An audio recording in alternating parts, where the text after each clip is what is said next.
구약의 3대 예언서 중에 하나가 에스겔서입니다. 예언자 에스겔의 이름을 에스겔서의 제목으로 붙였어요. 에스겔이라고 하는 이 말은 하나님이 강하게 하신다고 하는 그런 뜻을 가지고 있어요. 그래서 하나님이 정말 강하게 역사를 하셨습니다. 그래서 이분의 예언과 이분의 그 예언적인 행동은 얼마나 괴기하고 기이하고 약간은 정신 이상자와 같은 그런 행동들 많이 있습니다. 네 아내가 죽거든 울지 말아라. 그대로 순종을 합니다. 너는 너의 삭도를 가지고 네 머리털을 밀고 너의 얼굴에 털들을 밀고, 털들 밀다 보니까 다 밀잖아요. 그리고 그걸 3분의 1씩 칼로 쳐서 바람에 날리고. 왜 이러한 것이냐? 그건 지난주에 제가 말씀을 드렸습니다. 어떻든 이 괴기하고 기이하고 약간은 좀 정신 이상자와 같은 이런 행동을 하는 이 에스겔이 이상한 사람이 아니라, 우리가 성서학자들이 에스겔서를 이야기할 때 이 모든 성서에 나오는 예언전승 아니면 성전전승, 구약전승, 수많은 전승들을, 북이스라엘의 전승, 남유다의 전승들을 전부 다 포괄시켜버린 저수지와 같은 거라고 이야기할 정도로 이 에스겔서의 그 깊이는 엄청나게 깊어요.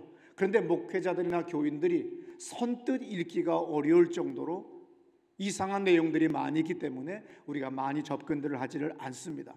에스겔서에 제가 지난주에도 말씀드렸습니다마는 17가지의 예언적인 행동들이 있었어요. 오늘 말씀은 하나님이 에스겔에게 두루마리를 먹으라고 그래요. 두루마리가 뭡니까? 옛날 고대 시대에는 파피루스에다가 성경을 기록하든지 파편, 어떤 도기에다가 기록한다든지 양피에다가 기록한다든지, 그래서 이것을 두루마리로 이렇게 둘러 있어요. 그래서 어떤 유대 교회를 제가 방문을 했더니 양피의 길이가, 높이가 제 키만 해요. 이걸 쭉 피면 여기에 구약 성경이 다 들어있는 거죠. 그것을 본닥에다가 비치해 두는 그런 교회도 제가 미국에서 가본 적이 있습니다.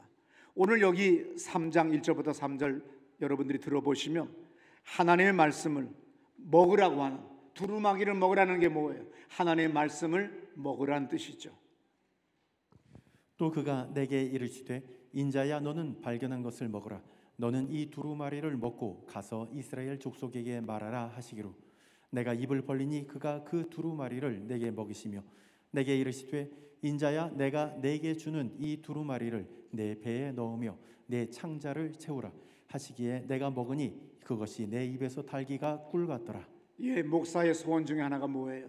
하나님이 내 뱃속에 내 창자에 주의 말씀을 가득 채워주시는 거죠. 예언적인 행동으로 이야기하는 거예요. 정말로 여기에 뭐 씹어 먹어서 창자에 채우라는 것이 아닙니다. 주의 말씀을 주님이 넣어주시니까 내 뱃속 가득이 주의 말씀이에요. 쿡쿡 찌르면 트림만 나와도 주의 말씀이에요.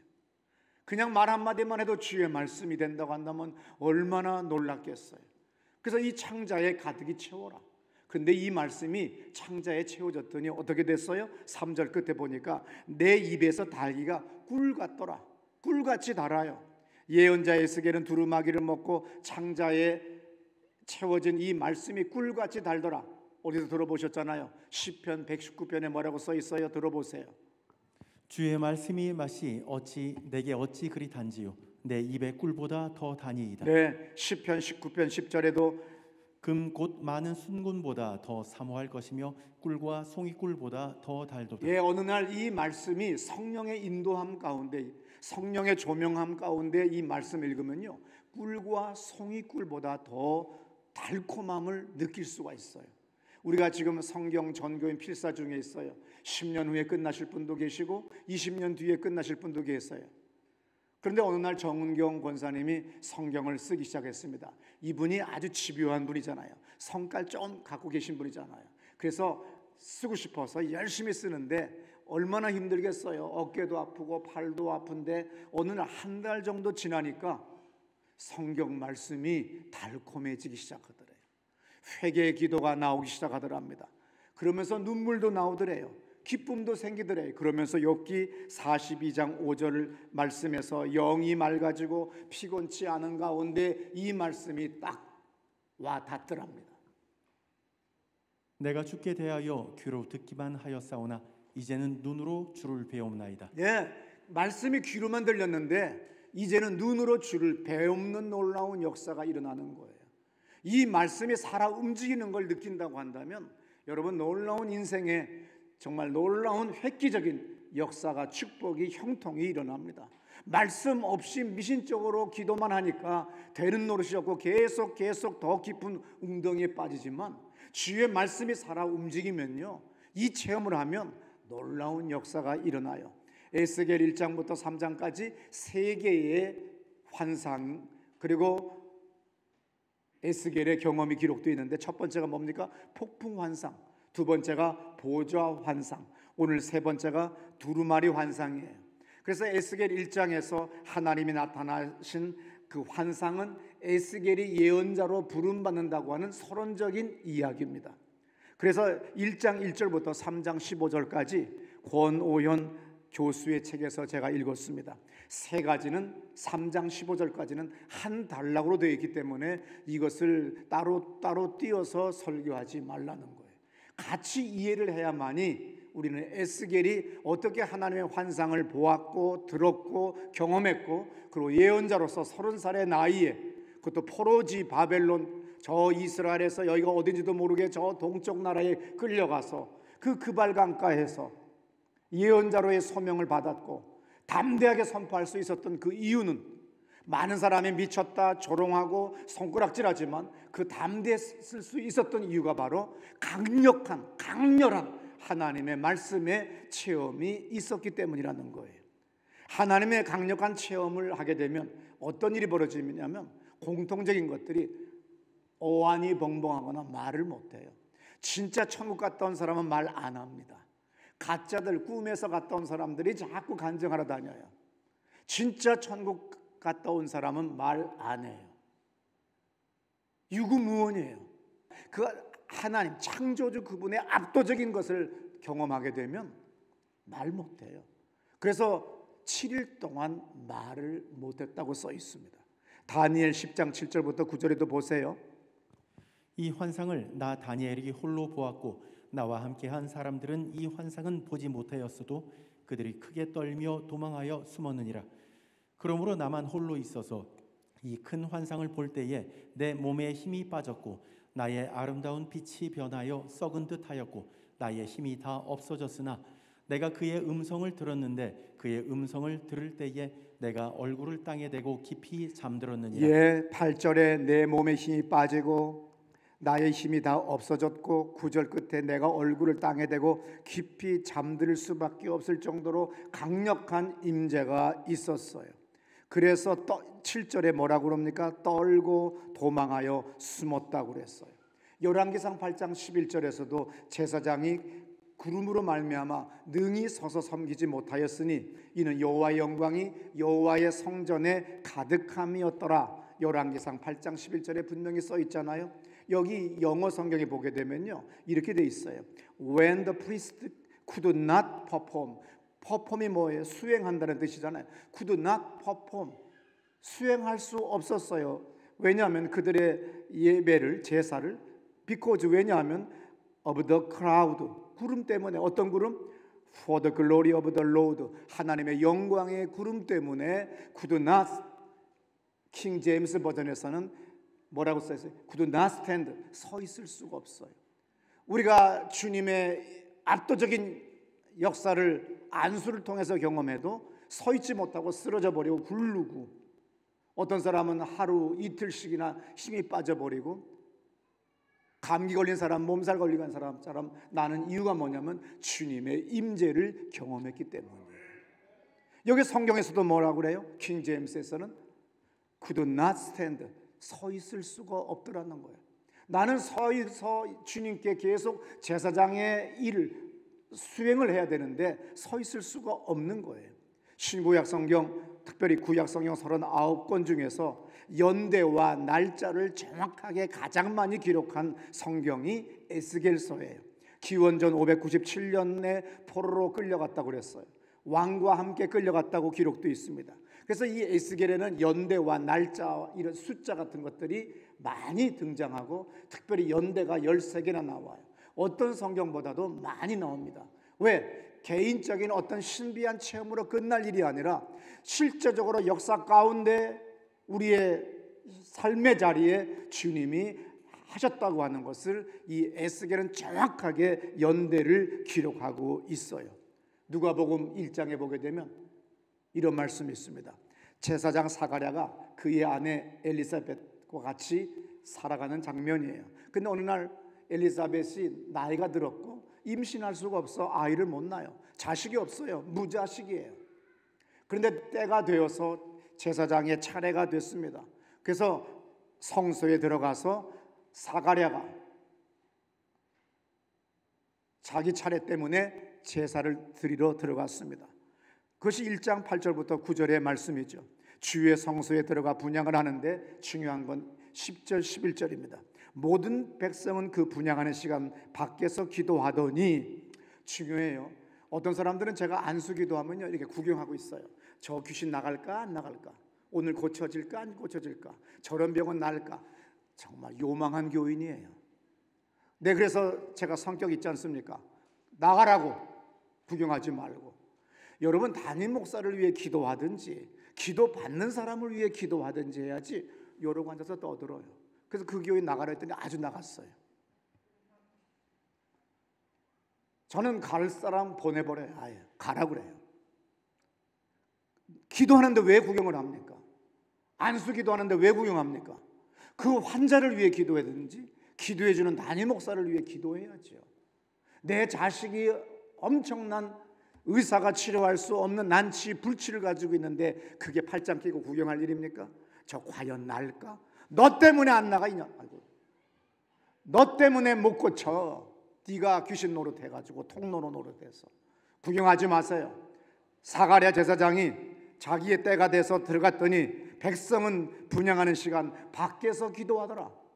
얼마나 놀라워요. 백성들은 기도합니다. 사가랴 제사장은 제사 지내러 지성소로 들어갔습니다. 그랬더니 천사를 만납니다. 누가복음 1장 10절부터 11절의 말씀이에요. 그러면서 20절부터 22절의 말씀을 들어보세요. 보라, 이 일이 되는 날까지 내가 말 못하는 자가 되어 능히 말을 못하리니 이는 내가 내 말을 믿지 아니함이거니와 때가 이르면 내 말이 이루어지리라 하더라. 백성들이 사가랴를 기다리며 그가 성전 안에서 지체함을 이상히 여기더라. 예, 말을 못해요. 하나님의 역사가 압도적이면 말까지 안 될 정도. 우리 기억하잖아요. 제가 언젠가 어떤 나라에 집회를 가서 안수를 하고 있었는데 예배당이 우리 교회보다 좀 더 넓으니까 이쪽 계단 끝에서 저쪽 계단까지 사람들이 쫙 서 있습니다. 몇 줄 걸쳐서 이쪽서부터 안수를 시작했어요. 근데 체격이 뭐 저보다 뭐 엄청나게 큰 남자분이 서 있어가지고 이 사람에게 뭐 성령님이 역사하시기도 힘들겠다 내 생각에도. 그런데 놀랍게 꼬꾸라져 버리는 거예요, 순간에. 그리고 계속 안수하고 다시 돌아와서 다시 또 출발하는데 그제서야 그분이 기어서 나가길래 냅다 엉덩이를 팍 치면서 예수 이름 했더니 또 폭 꼬꾸라졌어요. 그렇게 하기를 몇 번을 했는데 그분이 놀라운 간증을 합니다. 자기는 한 번도 교회에 깊이 발을 들여놓지 않았어요. 이민을 와서 잘 살아서 온 가족이 1등석을 타고 고국 방문, 미국 방문, 온 세계를 다닐 정도로 돈은 많이 벌었지만 예배당은 깊이 들어가지를 못했어요. 왜? 자기가 초등학교 1, 2학년 때 교회학교 선생님이 꼽주라고 그러셨어요. 그런데 어느 날 여름 성형학교 끝나고 자기가 냇물 건너에 집이 있으니까 그 꼽주 선생님이 자기를 업고 건너줬대요. 아무 생각 없이 자기는 집으로 갔는데 주일날, 며칠 지나서 주일날 교회에 왔더니 사람들이 수군수군 하면서 뭐라고 그러더래요. 그 선생님이 물에 떠내려가 돌아가셨다고. 이 어린 아이는 그때 알았어요. 나를 데려다 주는 바람에 저분이 물에 떠내려갔구나. 그 송구한 마음, 그 마음이 너무 커서 교회에 깊이 개입해서 들어오지를 못하고 내가 죄인이야 죄인이야 그러는데, 그때 제가 안수할 때 쓰러져서 그 꼽주 선생님이 나타나가지고 누구야? 나는 천국에 있단다. 걱정하지 말아라. 내가 너를 사랑한다고. 그 음성을 듣고 이분이 얼마나 감격스러웠던지 시를 써서 그 다음 주에 그 교회에 무슨 찬송가 작사 작곡 경연대회에 나와서 그 간증을 하더라는 것을 그 담임 목사님이 저에게 전해준 적이 있습니다. 아무쪼록 주님의 임재가 강력하면 사람은, 그리고 체험하면 돌변하게 돼요. 다른 사람이 이해할 수 없을 정도로 엄청나게 담대해집니다. 그래서 오늘 본문 끝에 보면 너의 이 말을 화강석으로 만들어주겠다. 뭐예요? 다이아몬드라는 거예요. 아주 쌍스러운 말로 여러분 너무 심각하게 들으시니까 내가 얘기할게. 네 맞박을 다이아몬드로 만들어주겠다. 왜? 이 세상이 너무 두렵고 이 세상의 벽이 너무 커요. 젊은 날에는 내가 뭐 해 먹고 살지, 내가 평생 뭐 해 먹고 살지, 어떻게 살지, 그 두려움이 있어서 제가 35살까지 결혼 못했어요. 나도 혼자 나도 밥 못 먹겠는데 내가 어떻게 가정을 꾸려? 그 두려움이 저도 있었어요. 오늘 젊은 사람들에게는 두려움이 있잖아요. 내가 뭘 먹고 살아야 되지? 앞으로 1모작 시대가 아니라 2모작, 3모작 직업을 3번, 4번 바꿔 살아야 되는 시대가 된다는데 내가 그때마다 어떻게 이 세상을 살아가지 하는 그 두려움이 다 있어요. 그런데 에스겔에게도 그 기이한 17가지 행동을 할 때마다 백성들은, 남유다의 백성들은 저 미친 놈 또 나왔구나, 또 이상한 지랄하고 자빠졌구나, 그게 이제 창피해서 못 나가겠어요. 그때 주님이 그럽니다. 너의 이 말을 화강석으로, 다이아몬드로 만들어주겠다. 여러분 기도할 때마다, 담대하지 못할 때마다 주님 에스겔같이 나의 이 말을 다이아몬드로 만들어 주세요. 어떠한 것들이 오더라도 기밀선수와 같이 팍팍 쳐서 다 뭉그러뜨려 버리도록. 우리 다 같이 나만 하면 바보 같잖아. 여러분도 하세요. 여러분 가장 큰 문제가 뭐야? 내가 박어 하면 그냥 빡 하세요. 아시겠어요? 준비 박아. 예, 어쨌으면 천천하게 박아. 그래가지고 종이도 안 날아가겠어요. 이렇게 사람은 예배가 좀 즐거워야 돼요. 그리고 정말 주님으로부터 다이아몬드 이마를 받아서 나가야 되는 거예요. 그렇다고 주님이 내 이마에다가 다이아몬드 박아주는 건 아니에요. 주님이 담대한 마음을 주시면, 하늘의 은혜와 은총이 임하면 나는 담대해질 수가 있습니다. 그 이유가 뭐냐? 우리 1장 1절입니다. 30째 해 넷째 달 초닷새에 내가 그발 강가 사로잡힌 자 중에 있을 때에 하늘이 열리며 하나님의 모습이 내게 보이니. 에스겔이 강하고 담대하며 타협하지 않고 온 세상이 조롱할지라도 주님이 너의 이마를 화강석 다이아몬드로 만들어주겠다고 했을 때 담대할 수 있었던 이유는 체험이 중요한 거예요. 체험한 사람은 절대로 배신치 않아요. 그냥 경험하지 않고 관념적으로 학습으로 이성으로 배운 성경 공부는 결정적인 순간에 그 사람들은 세상으로 빠져 들어갑니다. 그러나 하나님의 역사하심이 강한 사람은 절대로 배신하지 않아요. 3절에 여호와의 말씀이 특별히 임하고 권능이 내 위에 있더라. 얼마나 놀라워요. 권능이 내 위에 있더라. 4절 나타나 보이고, 5절 내 생물의 형상이 나타나는데 지금 계속 보고 있습니다. 27절부터 28절에 보니까 내가 보니 말씀하시는 이의 음성을 들었다고 분명히 기록되어 있어요. 2장 1절 2절 들어보세요. 그가 내게 이르시되 인자야 내 발로 일어서라. 네, 3장 2절 3절 들어보세요.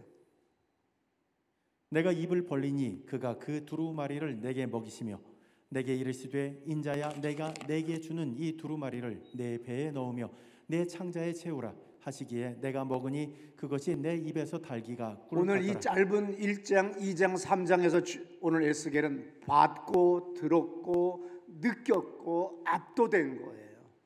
그렇기 때문에 이 에스겔은 사람들이 조롱할지라도, 모두가 다 판단하고 정죄하고 손가락질하더라도 아주 담대하게, 아주 뻔뻔할 정도로 나갈 수 있었던 겁니다. 그러므로 여러분들도 에스겔과 같이 하나님을 경험하는 여러분 되시기를 축원합니다.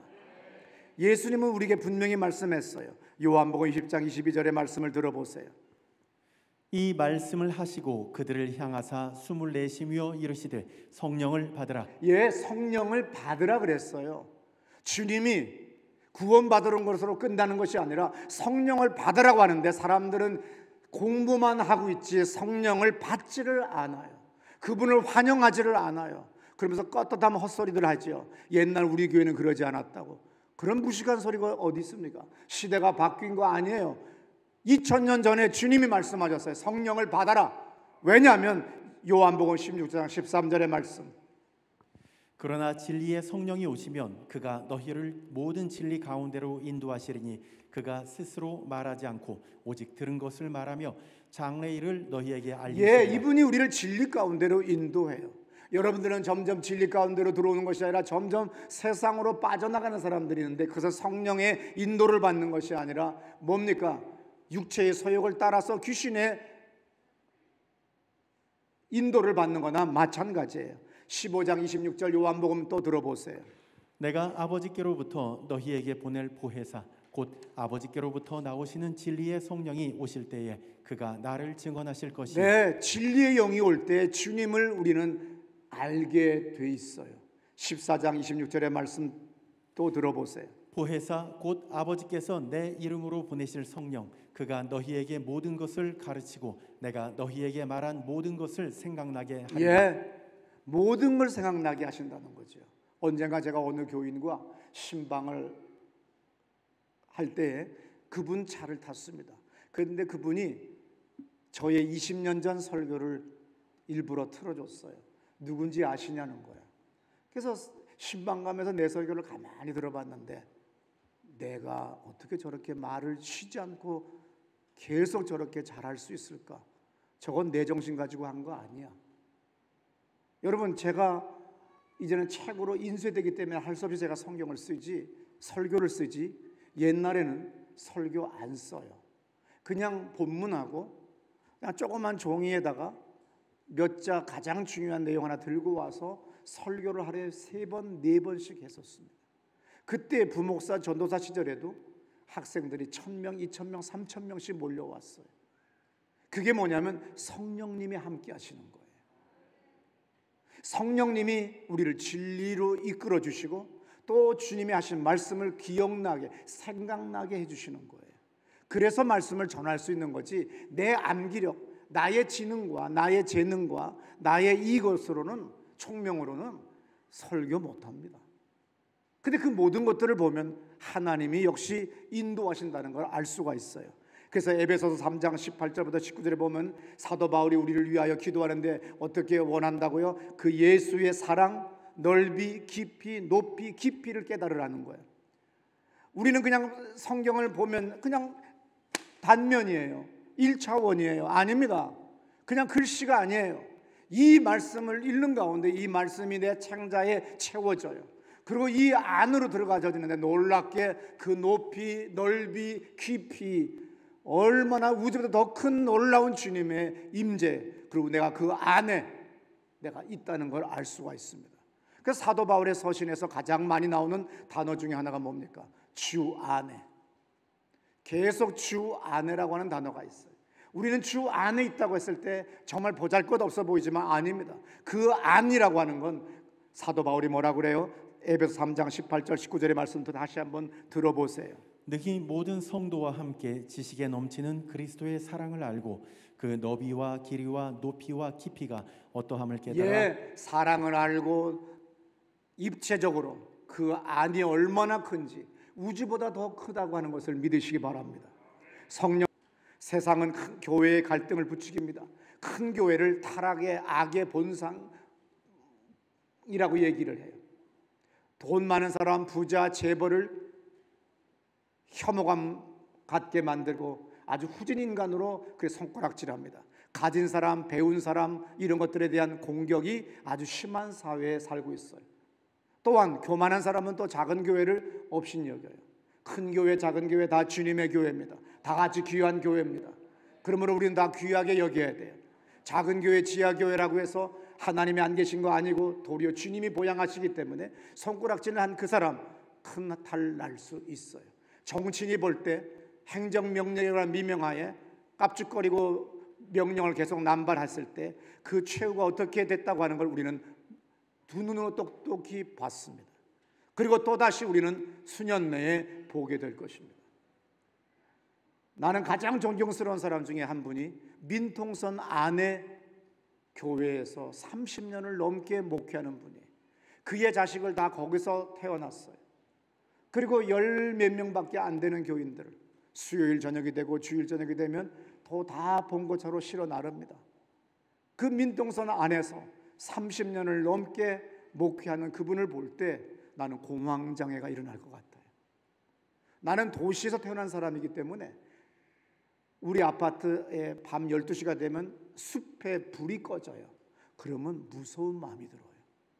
근데 민통선 안에 지리산 밑에 사람이 산다고 하면 저는 잠을 못 잘 것 같아요.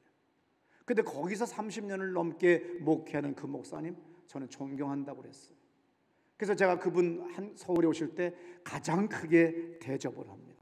큰 교회나 작은 교회나 어느 교회나 목사는 타락하고 장로는 타락했을지언정 주의 교회는 거룩한 교회입니다. 주님이 보양하십니다. 사도 바울이 말했어요. 로마서 8장 9절에 뭐라고 합니까? 그리스도의 영이 없으면 그리스도인이 아니다 그랬어요. 사도행전 2장 1절에 초대교회 교인들은 분명히 경험을 했습니다. 들어보세요. 오순절 날이 이미 이름에 그들이 다 같이 한 곳에 모였더니 호련히 하늘로부터 급하고 강한 바람 같은 소리가 있어 그들이 앉은 온 집에 가득하며 마치 불의 혀처럼 갈라지는 것들이 그들에게 보여 각 사람 위에 하나씩 임하여 있더니 지금 사도행전 2장의 초대교회 교인들은 숨어 지내고 있습니다. 자기의 신분을 밝히기가 좀 어려운 시대입니다. 언제 잡혀갈지 몰라요. 언제 투옥되고 고문당하고 죽임당할지 몰라요. 여론의 몰매를 맞아 죽을 수도 있는 그런 때지만 예수님의 명령대로 모여서 한 곳에 모여 기도할 때 성령 하나님이 임했는데 중요합니다. 소리가 들렸다고 그랬어요. 불의 혀같이 갈라지는 것들을 봤다고 그랬어요. 그 방에 가득하다고 온몸으로 체험한 거예요.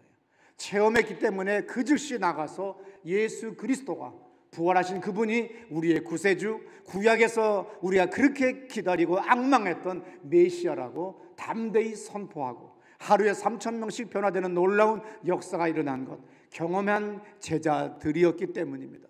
여러분의 가정, 여러분의 직장, 여러분의 사업 모든 것들 진정으로 여러분들의 진보가 있고 돌파가 되기를 원한다고 한다면 성령 하나님이 역사하시도록 자리를 내어드려야 돼요. 그리고 그분의 말씀을 내 창자에 에이스겔 같이 채워야 됩니다. 그래서 어디를 찔러도 우린 주의 말씀이 나와야 돼요. 거기서 진정한 희락, 화평, 인내, 자비, 양선, 충성, 온유, 절제, 성령의 열매가 거기서 나오는 거예요. 그래서 오늘 에스겔 같이 오늘 1장부터 3장까지 공부했는데 경험하는 여러분 되시기를 축원합니다. 말씀을 경험하는 여러분 되시기를 축원합니다. 성령 하나님을 경험하는 여러분 되시기를 축원합니다. 우리 다 자리에서 일어나셔서 사도행전 2장의 말씀과 같이 누가복음 1장의 사가랴의 제사장과 같이 오늘 에스겔과 같이 주의 말씀을 주의 영을 경험할 수 있도록 하나님 역사해 주세요. 내가 환영합니다. 우리 두 손 들고 기도합니다.